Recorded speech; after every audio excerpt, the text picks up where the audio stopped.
bano bahiridamani ne bannaabwe aba NUP abamu bajja olw'embuyaga y'ekikungo kya NUP lw'amaanyi ga Robert Kyagulanyi Zaliranga Dalibunda Madiba Mandela Bobi Wine of Uganda b'olwamala okukwakkula bwe bati ne babalangirira ne bamandika kati guno munyago tugufunye era tugenze kwekweka ate kati tunaakomawo ddi nga beerabidde nti emyaka 5 nga bamanyi nti kintu kinene nnyo kantu kateno nnyo mwenna abafaanagana ne Hildaman nga mwakwata kaadi yaffe ya NUP ne musalawo ne mugenda ne mwekukuma ne mutandika n'okuvuluga Robert Kyagulanyi Zaliranga Dalibunda Madiba Mandela Bobi Wine of Uganda president w'abantu mugenda kukisasulira kakati oli eriyo obukuuta n'okangakanga abantu mbusimanyi gwe wazimba ekitebe ekyawasebo gwe kitebe kiki kyozi ki ate kale tukkiriza ekitebe njo kuba wakizimba obanga wawaayo akasente nga MP kale tukikkiriza kakata tero bwe twatuuka ekitebe nga ekibiina kigambye nti mukulu Mpuuga komisona osayininga ave kuba komisona watugamba otya wasayininga oba tiwasayininga wagaana n'ogamba mbugwe Mpuuga ye menta wo n'ogamba Mpuuga mukalutuli kimunno n'ogamba ate muganda munno osayininga lwaki sebo njagala kubuuza bw'abeera nga ekigambo menta kitegeeza nti gw'okoppye mu by'obufuzi era gw'otambula naye kitegeeza nawe oli finito era oli mubbi that means nti tulina okwegendereza kubanga oli ye mentawo ate yabba ebitaano mentawo ekibiina kigamba nti lekulira alemye kimutadde ebbali kuba vice president Buganda era n'okonsayidinga naye n'ogenda era n'omuwagira era n'ojemera ekibiina olya bulungi kati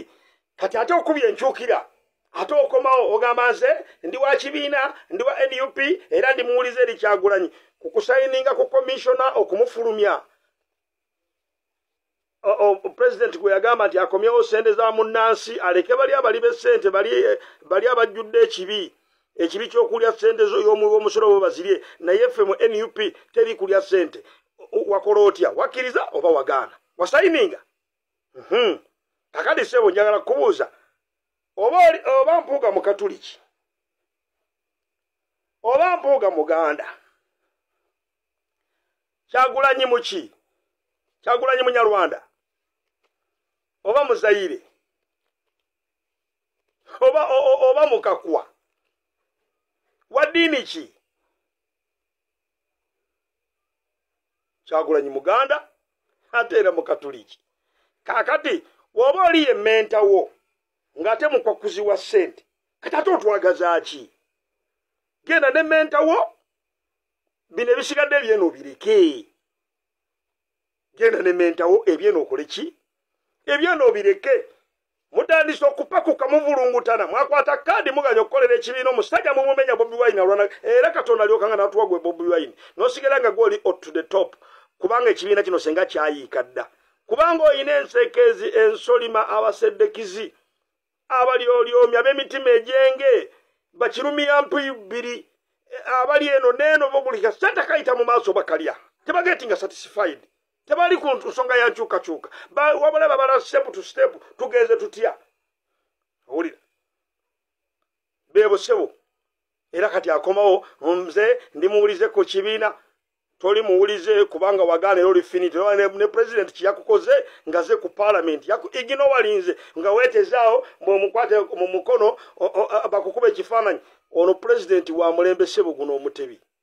the president is agoberera fenna tulaba bye tukola era tumanyi amanye ebifa mu ggwanga muvubuka muto is a teenage president yes weeteze naalya laba nno mbizi eno laba eno kasasiro ono nakuba igino nakuyitako natambula n'agenda nga weeteze bwoti mubushutishuti obwa bbulu kumbe wagaana okusayininga wagaa talina makulu yagamba ekibiina mujje musayininge n'ojemera ekibiina oli mujjeemu you are a traitor watulyamu olukwe nde bonna abafaanananga ggwe eno video ngikolede na bonna abafaanananga ggwe oba ndi oli wa NUP abantu nga tobakoledde nga mubadde mujemera president to hell with you mutambule muleke abantu abakoledde abantu nga Magufuli baje bayingire tukoledde abantu kati myaka 4 n'ekitundu myaka 4 tukoze buli kyetaagisa okukolebwa yadde omubaka wa LC5 nganza ddako wane makindi sibya ino okukola ina kugenda kusaka kuteesa n'ateesa eri n'asaba ne bajja ne bakola naye gye bateesa eri tebakyagala kukolera abantu emyala bagireka n'ebirala n'amalwaliro tebagaleeta kakati ffe ne tuteekamu ne tugogola emyala twera amakubo ensisira z'ebyobulamu kuyigiriza abantu kukola sabbuuni kufuuyira bikubiyenye mayumba g'abantu n'ebirala ebiringa ebyo tubikoze bulungi emyaka 5 nga tuli mu office tetuli balonde naye mwe muyina ne ssente ffe tetulina na ssente muli eyo mulya mubba bubbi kujemera kibiina mugenda kukiwulira the time has come manye emyaka 5 mingi mwagana okusayininga kati mugenda kukiraba dayo mu kuyimba bino bireketo ja bisobola twetaga abantu abavumu abayina emitima balemera ku nsonga nga Kyagulanyi tubakoye we are tired of you mulya munsine mu tufulumya mubbi wa 5 ogogama yo mentor wange kakati baba mentor wo these words were spoken by you out of your mouth Nelson Mandela yagamba nti toyogeranga ekigambo kyonna oba ekigambo kyonna kyofulumiza ku lulimi okyegenderezanga ojja kwogera ebigambo ebikawo okukira omususa oba ebiwomerera ate bw'oba okifulumiza mu kamwa ko tekidda when you speak out a word out of your tongue if it is bad or it is sour, you will face the consequence. But if it is sweet, it will pay for you a brighter future. Wagamba oli mentawo kati tukoya ababbi bwaba mentawo okopa byabufuzi bye kitegeeza gwolabirako byakola byagala okukola togwanide kubeera mu NUP